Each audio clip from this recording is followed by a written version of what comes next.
Welcome back to the Old Fashioned Real Estate Show. My name is Jeff Holst, and that is Brian Levredge. And today we're going to talk about the most interesting topic in all of real estate. Well, I don't know if that's true or not, but we are going to talk about something, and that something is... capital stacks. Right. And in case you don't know what that means, we're talking about how you structure your injections of capital into your deals, and we're going to do it right after this.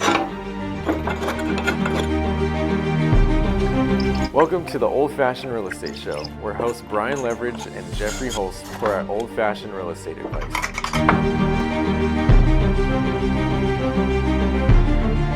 Well, I have no clue how to structure deals. How about you? I'm This is going to be a terrible episode. Okay, so actually I do have a few thoughts on this. Imagine that. So first of all, I want to start out by saying, it does take money to invest in real estate. You do need money.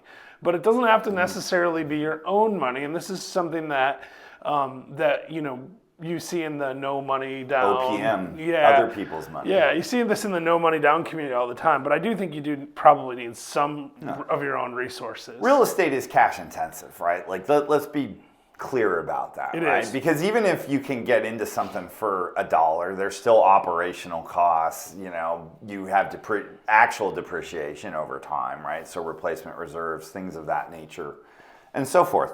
So it does require money on an ongoing basis as well, to operate this stuff. It does. And so what we're talking about today is not where to get the money, but how to inject that money into the deal, right? Yeah. What's the strategy of how to structure your deal? And there are lots of different ways you can do this. The most obvious places to get money are loans from banks, hard money lenders, things like that. That's one form of other people's money. A lot of times the stack, if we're just breaking it down simplistically, you'll have a lender, typically a financial institution, that puts up the majority of the money of the purchase 70 price, to 80%, right? Something like that. And then you have the equity side of that, which can be your money. It can be, you can partner with people, right. You can raise it via syndication and so forth. And, that money can be pooled, and that becomes the rest of your stack, in addition to, an operating reserve. And maybe if you're rehabbing these things and not financing those, you'll keep extra money set aside for that. This is actually a good point, right? So your capital stack to purchase is going to be your loan, generally, plus your equity. But then there's that next step of capital that's above and beyond that. So just to make numbers really easy, if you're buying a property for $1 million, you might get $800,000 from the bank, $200,000 injected equity, but then you have this other money that's more fungible, right? It can be just capital reserves. It can be you have to pay for savings appraisals accounts and closing costs and things and so forth. And so there's really these three elements of capital: the capital that you use to actually purchase, and then the capital that you retain on hand to make sure that you're not going to have a problem. You never want to put your last dollar into a piece of real estate, or you're going to have real trouble in the future. So then it comes down to okay, so let's say you do go out and get a conventional loan of some sort, 70, 80% loan to value. Where do you come up with that $200,000 to $300,000 down payment? Plus the maybe a couple $100,000 in reserves that you need on top of that. You probably don't want to rob the same bank that lent you the money for your definitely rob a different bank. Actually, don't rob any banks. This is not legal advice. It's just me, throwing it out there. Don't rob banks. I just feel like it's a good strategy. So there are different ways to structure it, though. I think you could give legal advice not to rob banks. Yeah, No, it's stay true. out of prison. It's a smart choice, but I don't want to take the liability of giving legal advice on the internet, so I refuse to do so. But you're welcome to if you'd like. I practice under Jeff's license and malpractice insurance, for the record. I don't have malpractice insurance. I don't practice law. I'm not acting as an attorney for anyone, just to be clear. Now that we've cleared up that little wrinkle, where do we get the $500,000 or so that we need? Now, it could be Brian just writes a check out of his checking account because he's sitting on piles of cash. Now, I don't know if that's true or not, but let's assume it is. That is one way that you could structure your capital. You'd inject your own money and then use a bank loan for the rest. I, on the other hand, prefer when other people write those checks. Right. So collectively. So the next strategy that Brian could use to come up with that $500,000 could be Jeff could write a $500,000 check, and we could partner in some fashion to do that. And we could do that through various structures. One which we've used a lot is where we might form an LLC, and one person might loan money to that LLC, and then the LLC will go and buy that property. Yes. And then that could be whatever structure inside the LLC that we've agreed to that works for all the partners. That's one strategy. Another strategy is like through syndication, which we did a whole episode on syndication, so I'm not going to get super detailed into that.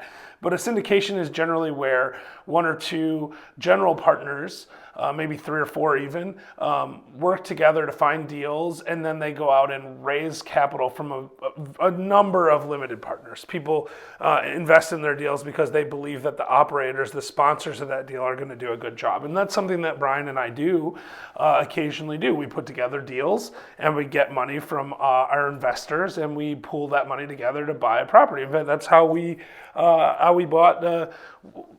We just did an episode recently about a property that we did that on. Yes. That episode is 20 unit. Yeah, 20 unit in Red Bank. So, and those kinds of deals can be a good way to structure it.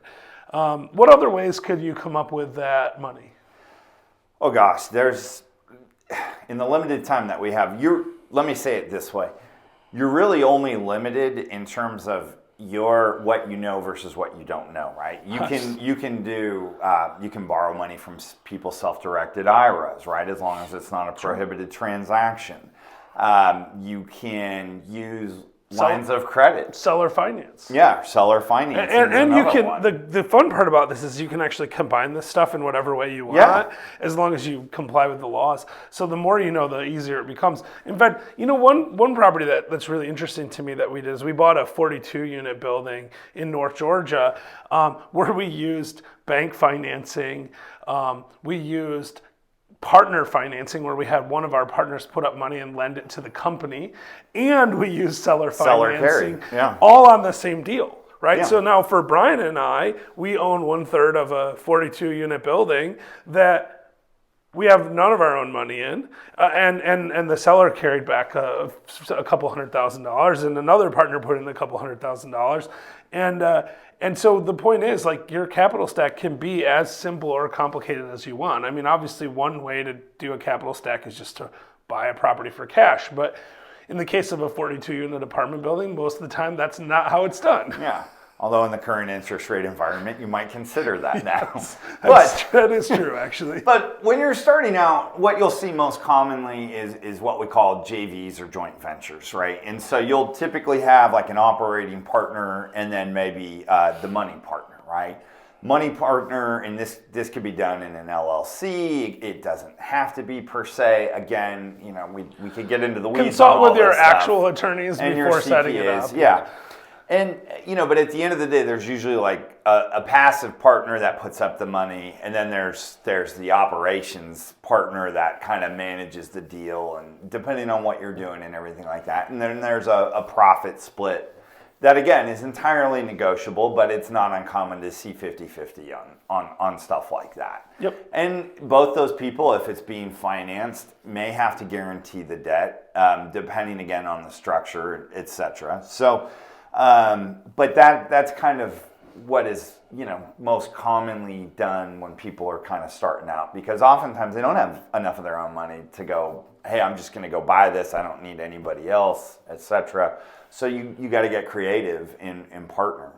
As we've said so many times on these shows in the past, real estate's a team game. Yeah, right? and if you don't partner with someone, you're still partnering with someone, right? Like, I know that sounds... You're going to have a partner whether you want it or not. Yeah, it's the bank's going to act as a partner for you. The county is going to charge you taxes. So it's probably the federal government. I mean, there are lots of people that are going to be involved.